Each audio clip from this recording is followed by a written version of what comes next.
Alors, on poursuit cette semaine avec la phrase subordonnée. Donc, la subordonnée circonstancielle plus précisément, mais on va se rappeler un peu de ce que c'est qu'une subordonnée en général. Donc, une subordonnée, je vous le répète encore une fois, c'est une phrase dans laquelle il y a une subordonnée. Je recommence. Une phrase dans laquelle il y a une subordonnée, c'est une phrase complexe qui est formée à partir de deux phrases.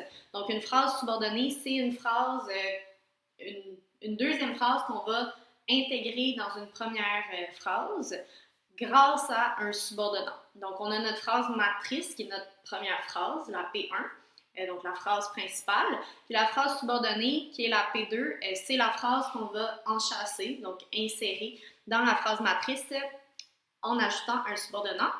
Un exemple très simple, le chat que j'ai adopté s'appelle Monsieur le Vicomte du Carrousel 3. OK?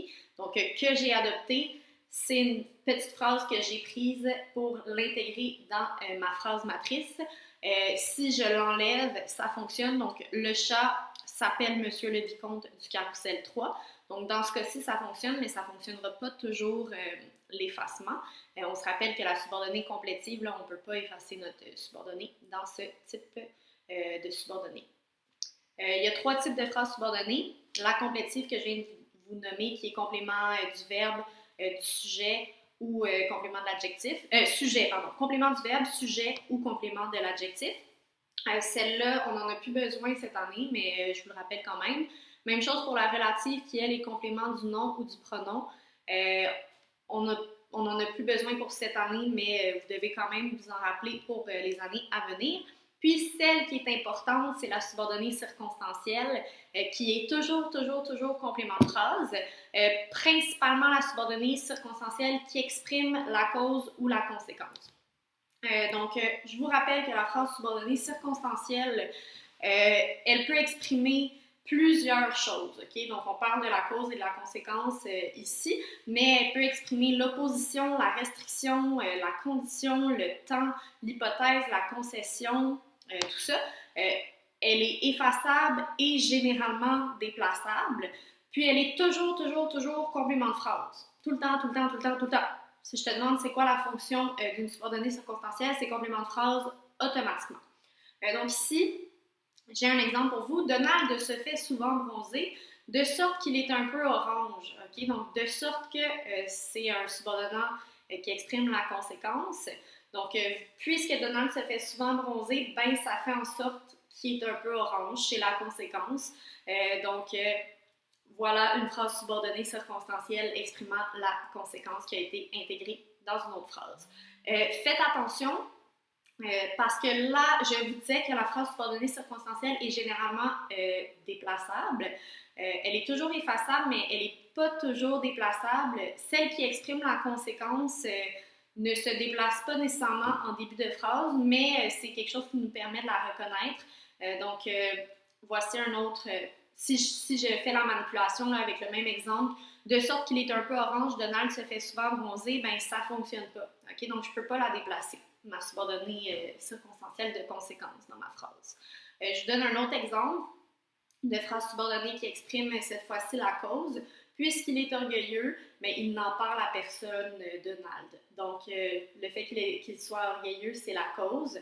Elle est introduite par le subordonnat puisque. Voilà. La subordonnée circonstancielle de cause, plus précisément, elle est introduite dans une phrase à l'aide d'un subordonnat qui exprime la cause. Donc, dans vos notes de cours, à la page 8, vous avez là, dans les éléments linguistiques, c'est la continuité de ça un peu qu'on fait aujourd'hui, vous avez une liste de subordonnats qui expriment la cause et une liste de subordonnats qui expriment la conséquence. Donc, vous irez regarder ça. À force de vous pratiquer, vous allez les connaître pas mal par cœur, puis vous allez tout de suite savoir si votre subordonnée elle exprime la cause ou la conséquence. Vous allez être capable de les repérer facilement, les subordonnées, en repérant ces petits mots-là. Donc, voici l'exemple pour la subordonnée circonstancielle de cause. Puisqu'il fait beau dehors, c'est ma subordonnée, Horatio prie les gens de ne pas se rassembler au parc. Donc, ma subordonnée est encadrée. Je pourrais la déplacer. Donc, Horatio prie les gens de ne pas se déplacer au parc puisqu'il fait beau dehors. Voilà, elle est déplaçable, je peux l'effacer aussi. Horatio prie les gens de ne pas se rassembler au parc. ça fonctionne. Donc, je sais que c'est une subordonnée circonstancielle, puis grâce aux coordonnants, aux subordonnants, pardon, je fais la même erreur que vous, je les mélange. Grâce aux subordonnants, puisque je sais que c'est une subordonnée qui exprime la cause. Donc, les subordonnants, comme je vous le disais là, plus tôt, qui permettent d'exprimer la cause que vous avez dans vos notes de cours, c'est puisque, étant donné que, vu que, comme, parce que, sous prétexte que, donc il y en a plusieurs. Puis lorsque vous repérez un de ces subordonnants-là dans un texte, bien, vous savez que vous avez une subordonnée circonstancielle de cause. Maintenant, la subordonnée circonstancielle de conséquence, bien, c'est le même principe. Elle est introduite dans une phrase à l'aide d'un subordonnat qui, lui, va exprimer la conséquence. Je vous donne l'exemple. Monsieur Dumpeling ne sait plus comment passer le temps tellement qu'il se prélasse dans sa litière. Donc, ma subordonnée ici, elle est en encadré. Mon subordonnat qui exprime la conséquence, c'est tellement que. Puis ici, là, on peut le voir, je ne peux pas la déplacer tellement qu'il se prélasse dans sa litière. Monsieur Dumpeling ne sait plus comment passer le temps, ça ne fonctionne pas non plus. Donc, je sais que j'ai affaire à une subordonnée circonstancielle de conséquence. Donc, les subordonnats qui permettent l'expression de la cause et de la conséquence sont dans vos notes de cours à la page 8, je vous le répète. Ceux qui expriment la conséquence plus précisément, c'est au point que, de telle façon que, de manière que, si bien que, de telle sorte que, tant que, tel, que, tellement que. Lorsque vous repérez un de ces subordonnants-là, ça signifie automatiquement que vous avez affaire à une subordonnée circonstancielle de conséquence. Vous avez des exercices plus bas sur les éléments linguistiques qui expriment la cause et la conséquence, encore une fois. Donc, dans le premier document, vous avez la première page, c'est vraiment sur les éléments linguistiques en général, donc subordonnant, coordonnant, ponctuation, préposition, tout ça. Puis la deuxième page, c'est le rapport de cause-conséquence, mais là, je veux que vous fassiez seulement avec les subordonnants pour vous rafraîchir la mémoire par rapport à tout ça. Puis je vous ai aussi mis un lien vers des exercices sur les figures de style.